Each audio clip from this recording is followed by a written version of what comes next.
పల్లి పట్టి మన ఇంట్లో చాలా ఈజీగా చేసుకోవచ్చు. సేమ్ స్వీట్ షాప్‌లో లాగానే వస్తుంది. కరెక్ట్ కొలతలతో చేస్తే. ప్రాసెస్ ఏంటో ఈ వీడియోలో చూసేయండి. ఫస్ట్ అయితే ఒక కప్పు పల్లీలు వేసుకొని సిమ్‌లో ఒక 20 మినిట్స్ వేయించాలి. హై ఫ్లేమ్‌లో వేయించకూడదు. సిమ్‌లో వేయిస్తేనే లోపల పల్లీలు ఉడికి క్రంచీగా వస్తాయి.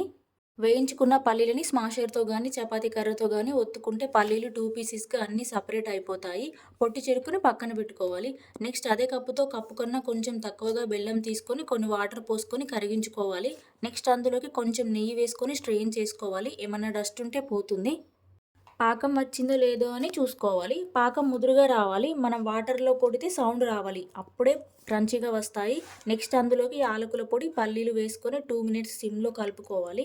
ఒక ప్లేట్‌కి నెయ్యి రాసి దాన్ని ప్లేట్ పైకి ట్రాన్స్‌ఫర్ చేసుకొని చపాతీ కర్రతో ఈవెన్‌గా స్ప్రెడ్ చేయాలి.